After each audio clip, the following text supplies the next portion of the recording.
या देशात जी राजकीय उलथापालथ झाली आणि मोदींची नाचक्की झाली ती केंद्रीय शिक्षण खात्यामुळे। आणि 12 वर्षात प्रथमच मोदींना एका मंत्र्याचा राजीनामा घ्यावा लागला, तो शिक्षण मंत्री। या देशातला विद्यार्थी आणि तरुण इन्किलाब जिंदाबादच्या घोषणा देत जंतर मंतर सह संपूर्ण देशात रस्त्यावर उतरून आंदोलन करायला लागला, तो शिक्षण खात्याच्या कारभाराविरुद्ध। शिक्षण खातं हे कोणत्याही देशासाठी एक भक्कम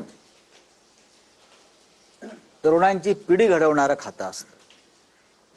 कोट्यावधी तरुणांचं भविष्य त्या खात्याशी संबंधित असतं आणि तिथेच वाळवी लागली आणि मोदींना माघार घ्यावी लागली। मोदींचा पराभव केला तरुणांनी। त्याच्यामुळे नरेंद्र मोदी यांच्या मनामध्ये असं आहे की या खात्यासाठी एक दूरदृष्टीचा, उच्च शिक्षित, चांगला प्रशासक असलेला नेता नेमावा। आणि या क्षणी देशामध्ये उत्तम शिक्षण मंत्री कोण होऊ शकेल तर त्याचं नाव देवेंद्र फडणवीस आहे। हे नरेंद्र मोदींनाही माहिती आहे आणि दिल्लीतली जी माझी माहिती आहे त्यानुसार प्रधानमंत्री मोदींनी या संदर्भात राज्याच्या मुख्यमंत्र्यांशी चर्चा केली आहे की तुम्ही केंद्रात येऊन मनुष्यबळ विकास मंत्रालय, त्याला शिक्षण खातं म्हणत नाही तर त्याला HRD मिनिस्ट्री म्हणतात, आणि खूप मोठं खातं आहे। पहिल्या 5 खात्यांमधलं ते खातं आहे, डिपार्टमेंट आहे। मनुष्यबळ विकास खात्याचं जबाबदारी आपण घ्यावी अशी त्यांना मोदींनी सूचना केलेली आहे। ही माझी माहिती आहे। कोणी कितीही इन्कार केला तरी माझी माहिती पक्की आहे।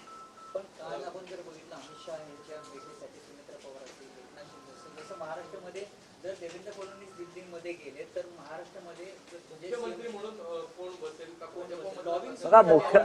बघा मुख्यमंत्री देवेंद्रजी केंद्रात गेले तर मुख्यमंत्री कोण हा प्रश्न येत नाही। भारतीय जनता पक्षामध्ये अशी परंपरा आहे सध्या की दिल्लीतूनच राज्य करायचं। सध्या जे गुजरातचे मुख्यमंत्री आहेत तुम्हाला त्यांचं नाव माहिती आहे? एकदाच आमदार झालेले गृहस्थ आहेत। शेवटच्या बाकावर बसणाऱ्या गृहस्थाला मुख्यमंत्री केलं। राजस्थानच्या मुख्यमंत्र्यांचं नाव आपल्याला माहिती आहे? मध्य प्रदेशच्या मुख्यमंत्र्यांचं नाव आपल्याला माहिती आहे का? नाही। शोधून काढतात।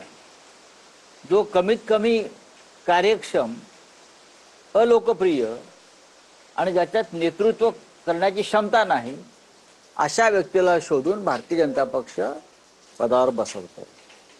पण माझ्या माहितीप्रमाणे मोदींनी आश्वासन दिलं फडणवीसांना, तुमच्या पसंतीचा मुख्यमंत्री नेमला जाईल।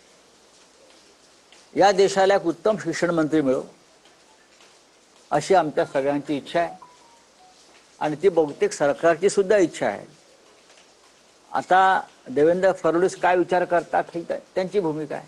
पुण्यामध्ये अमित शहांचे स्वागताचे बॅनर देखील एक्झिबिट केले, त्या ठिकाणी बाळासाहेबांचे आनंद दिघे। बघा एकनाथ शिंदे आणि त्यांचे लोक हे एक नंबरचे ढोंगी आणि भंपक आहेत। हिंदुहृदय सम्राटांचे खरे वारसदार वगैरे म्हणतात ना स्वतःला। आनंद दिघे माझे गुरु। कसले गुरु? बाळासाहेब ठाकरेंचा तुमचा काय संबंध? काल घाबरले अमित शहा, एक तर काळोखात आले 2 वाजता घाबरून जनतेला, आणि त्यांच्या स्वागताच्या बोर्डावर आपण स्वतःला अमित शहाच्या कृपेने दिलेल्या शिवसेनेचा प्रमुख मानता ना, त्या फलकावर स्वागताच्या बाळासाहेब ठाकरेंचा फोटो नाही।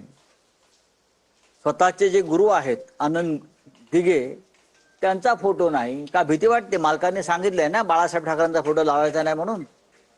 हे दिसलं ना काल पुण्यामधल्या कुठल्याही होर्डिंगवर एकनाथ शिंदे यांच्या पक्षाच्या बाळासाहेब ठाकरेंचा फोटो नाही, आणि त्यांचे गुरु म्हणून जे मिरवतात हा दिघे साहेब म्हणून, त्यांचाही फोटो नाही. हे ढोंगी लोक आहेत, डरपोक लोक आहेत, अमित शहाला घाबरतात.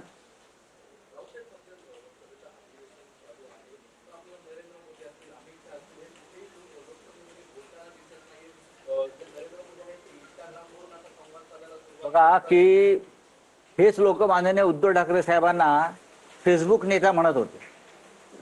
कोरोना काळामध्ये खरं म्हणजे बाहेर पडण्यास मोदींनीच बंदी घातली होती आणि माननीय उद्धव साहेब फेसबुकच्या माध्यमातून जनतेशी संवाद साधत होते, मार्गदर्शन करत होते. तेव्हा त्यांच्यावर टीका करणारे कोण? हे तुमचे प्रधानमंत्री मोदी, आता जे पळून गेले ते एकनाथ शिंदे, देवेंद्र फडणवीस. मग आता गेले काही दिवस नरेंद्र मोदी आहेत कुठे? फेसबुकवरच जनतेशी बोलतायत ना आणि काम करतायत, विद्यार्थ्यांशी संवाद साधतायत. हे सुद्धा फेसबुक प्राईम मिनिस्टर आहेत. तर सिद्धिविनायक मंदिरामध्ये दानचोरीचा मुद्दा आल्यावर मोठी खळबळ. तर अयोध्यामधील राम मंदिरामध्ये काल राज ठाकरेंनी देखील आपल्या भाषणामध्ये म्हटलं की सिद्धिविनायकमध्ये देखील 18 कोटीची दानपेटी. खरं आहे ते. सन्मान्य राज ठाकरे यांनी जो स्फोट